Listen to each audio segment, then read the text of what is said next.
Prezado irmão no ministério, Padre Geraldo, meus irmãos e irmãs, que bom que nós podemos nos reunir como comunidade de fé para poder celebrar a festa do padroeiro. É uma oportunidade de reavivar vários aspectos de nossa fé.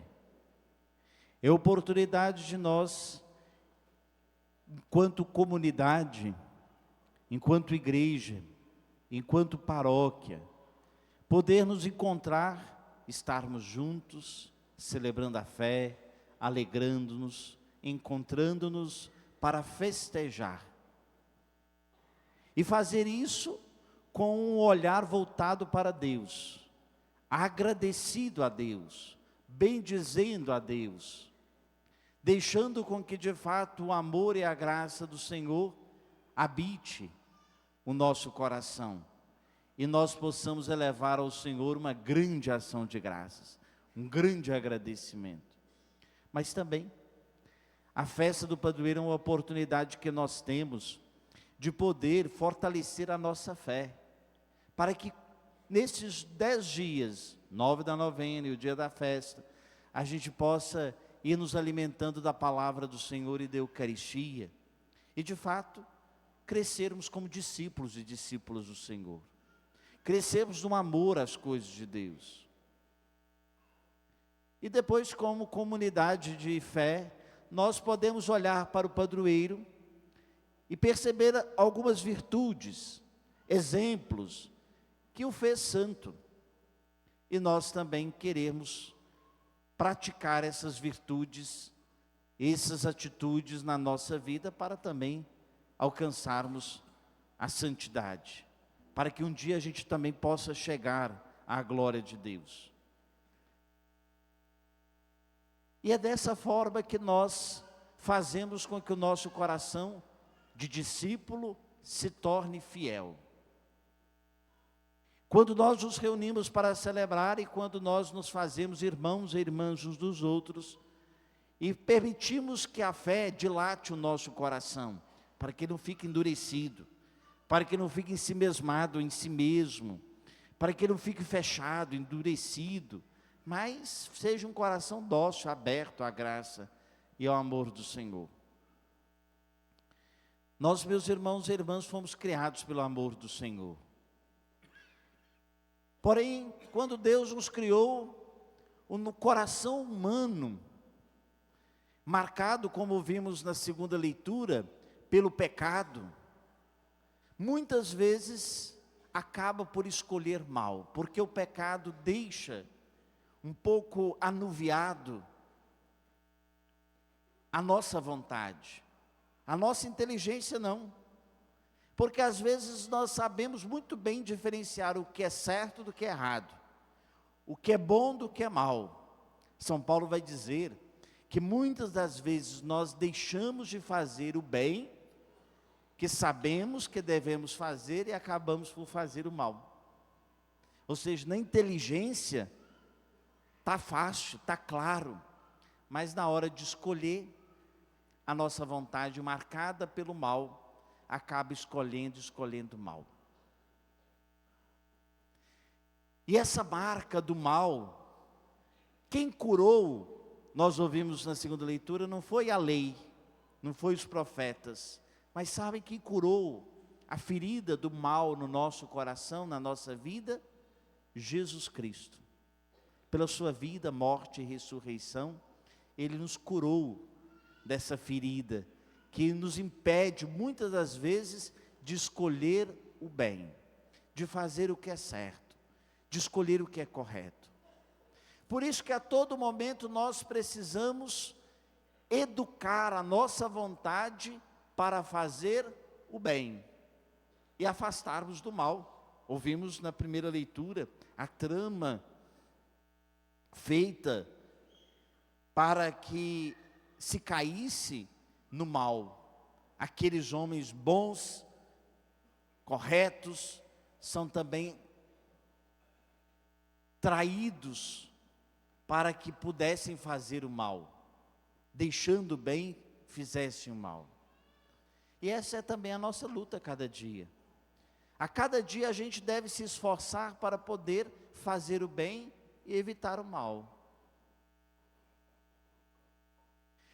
E aí, o Evangelho de hoje nos ajuda em alguns aspectos. Claro que toda a palavra de Deus, o intuito é de nos educar para o bem, de nos educar para vivermos segundo a vontade do Senhor. Por isso é que nós ouvimos a palavra de Deus nas celebrações, nas missas, no nosso momento de oração pessoal, para que vá o nosso coração sendo educado, moldado segundo a palavra do Senhor. E hoje um aspecto muito interessante, claro que a palavra de Deus é sempre inesgotável, é que Jesus nos ensina a viver na verdade. Aquilo que se diz às escuras, dizei também às claras. Aquilo que se diz ao pé do ouvido, proclamai sobre os telhados. Ou seja, haja, viva na verdade. A verdade nos ajuda, meus irmãos e irmãs, a viver a partir do Senhor. O próprio Jesus disse, eu sou o caminho, a verdade e a vida. Ele é a verdade. Por isso, viver na verdade é muito mais fácil do que viver na mentira. Para a gente manter uma verdade, basta a verdade. Para a gente manter uma mentira, preciso de outras tantas mentiras. Dá muito mais trabalho viver na mentira do que viver na verdade.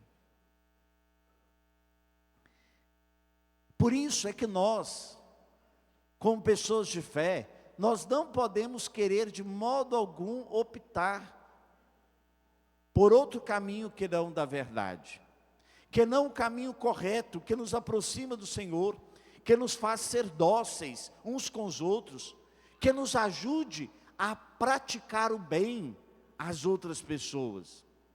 Por isso, meus irmãos e irmãs, nós precisamos ficar atentos, porque senão nós vamos deixar de fazer o bem, agir e viver na verdade, e vamos viver em meio à escuridão, em meio às trevas do erro e da falsidade. Por isso, o tema dessa novena pede para que nós possamos amar a Deus, mas também amar aos pobres, ao próximo, ao mais necessitado. E a gente só consegue fazer os dois movimentos de amar a Deus e de amar aqueles que mais precisam, se primeiro nós somos verdadeiros. Verdadeiros a ponto de nós nos sentirmos incomodados quando não fazemos o bem, de quando nós machucamos e ferimos as outras pessoas, de quando nós negamos aquilo que podemos fazer aos outros, das vezes em que pode acontecer que queiramos ir por outro caminho que não o da verdade, da correção verdadeira e fraterna.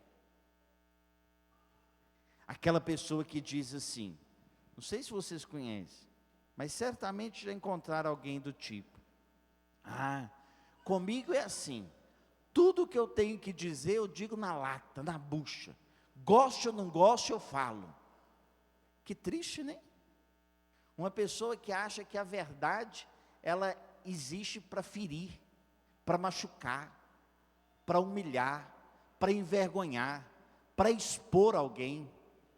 Essa verdade, ela não é vivida no amor, ela não produz fruto, ela não vem com afeto, ela não vem com caridade, ela não vem com zelo.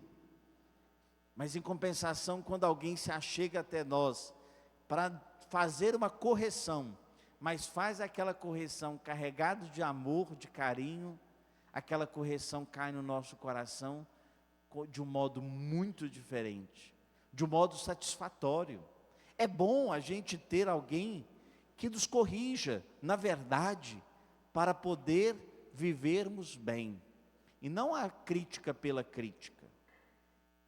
Não para humilhar, não para diminuir, não para expor, não para escandalizar as outras pessoas. Isso, meus irmãos e irmãs, nos ajuda muito. na prática do nosso dia a dia, do amor concreto, verdadeiro, com as pessoas que estão em torno de nós. Porque se nós tivermos esse olhar atento para as outras pessoas, eu não vou me considerar superior, porque eu acho, eu penso, eu quero desse jeito e dessa forma. Não. Eu vou me exercitar no carinho, no afeto, no amor. Por isso São Paulo vai dizer que a caridade, que a verdade, ela deve vir acompanhada da caridade. Sem a caridade, a verdade se torna maldade. Sem amor, a verdade se torna cruel, machuca, fere e não sana, e não cura o nosso coração.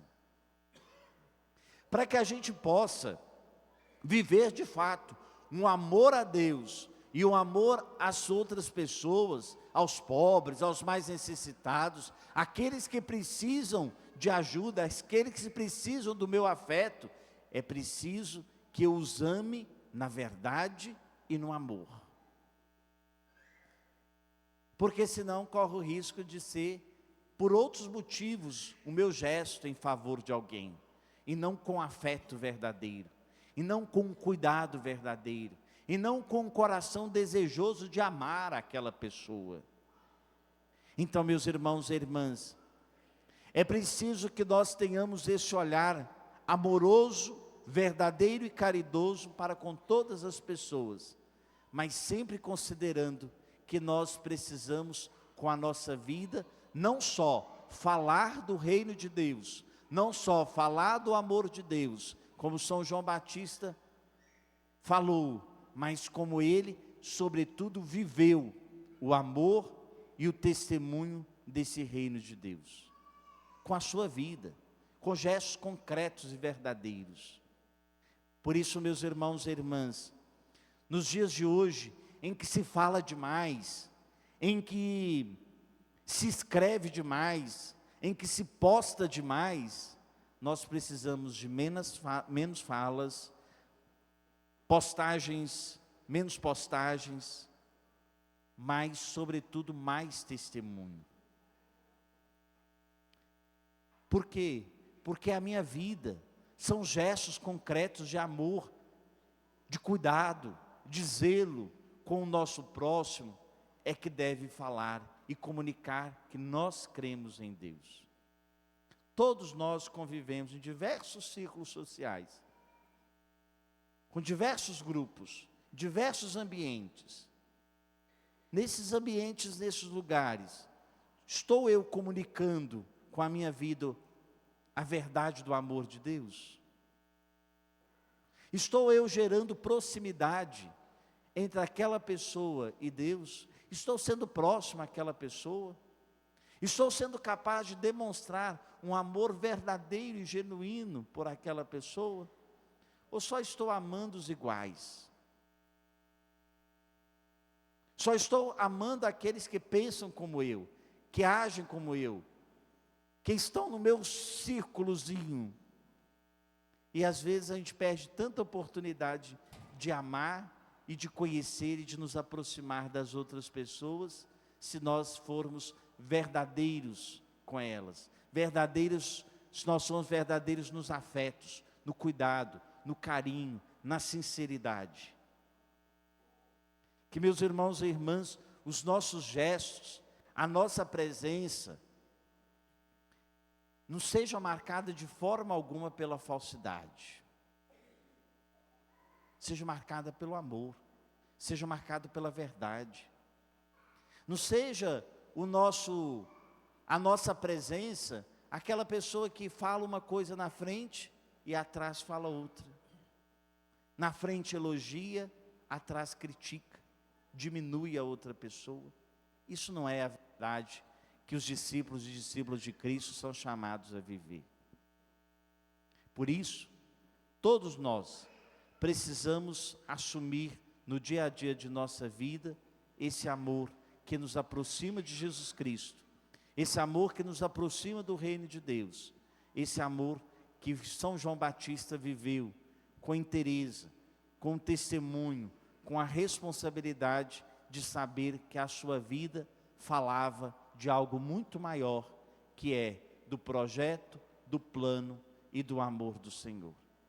A nossa vida também deve ser assim, deve falar de algo muito maior do que simplesmente falar das nossas fraquezas, dos nossos pecados, dos nossos limites.